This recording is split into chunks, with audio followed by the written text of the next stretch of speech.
talk about the types of different depressions. Secondly, I'll talk about their causes and possible treatments. And then lastly, I'll discuss homemade, safe things that you can do for yourself and treatments. Next slide, please. These are the 4 types of depressions: major, unipolar, manic, bipolar, dysthymia, and seasonal affective disorder, or SAD. Major depression is not the most, pretty much the most common. This is where people lose their appetite. People lose their appetite, sexual desire. Their sleeping habits go out of whack. Manic is where they could experience major depression, but they will go through periods of time where they'll have like a boosted self-esteem, and they'll have goal-oriented activities. They'll start engaging in behaviors that aren't safe for themselves or others. Dysthymia is a minor, less intense form of major depression, and it's more easily diagnosed. It's where a person will feel like they're going through the motions of life, so they actually, you're diagnosed with dysthymia if you feel like you're just going through the motions and you're genuinely unpleased with yourself, and for more than half a year. And seasonal affective disorder has to do with the weather.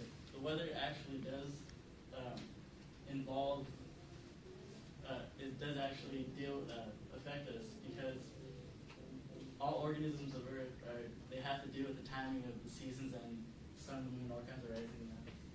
Next slide, please.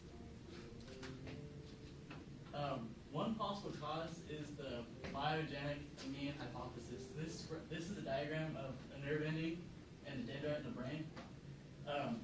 This is where the electric currents are being receptive, and this is a nerve ending that's sending messages. Amine is a genetic compound, and biogenic means produced in the body.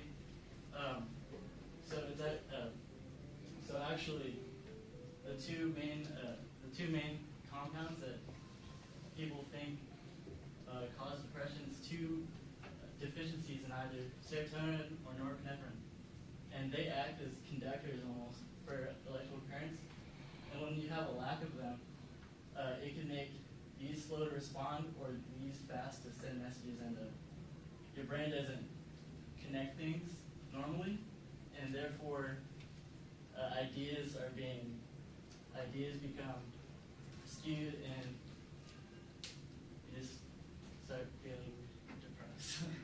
The second, this is the hypothalamus pituitary adrenal axis. There's a complex, and there's a part of your brain called the hypothalamus, and it acts as both a gland and a lobe. So it actually receives messages and can think. And your anterior pituitary, your pituitary is what kickstarts puberty, and your adrenal cortex, of course, creates adrenaline. Your hypothalamus deals with your stress, your appetites, your sleep schedule. So naturally, they think that this complex deals with a lot of depression issues. What happens when you deal with stress, physical, emotional, any kind of stress? Your hypothalamus addresses it. It sends a hormone to the pituitary, and the pituitary then sends a compound to the adrenal cortex to create something called cortisol, which helps us deal with stress. The thing with depressed individuals, they don't have enough, or they don't produce at the right times. The normal people have the most cortisol when they're waking up in the morning, probably from 7 to 9, and depressed individuals actually have the most cortisol from 3 or 4 in the morning. So by the time they're getting up, they don't have enough cortisol to make it through the day. So they treat this with something called dexamethasone. It's artificial cortisol, and they take it before they go to bed. And what this does, it actually gives this complex time to rest.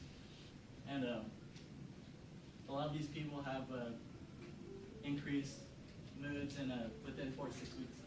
Next slide.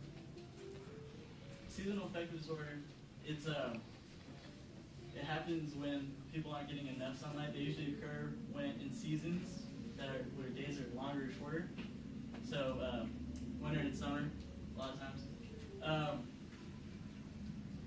Melatonin, it's what's in it's in your skin, and it detects light, and it's what when you see the sunlight. Sometimes you guys wake up in the morning because the sun's coming up. That's melatonin. It's treated by phototherapy. There's a machine that just simulates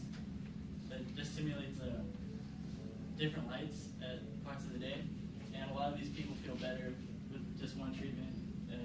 Quick fix. Next, please. This is my bibliography.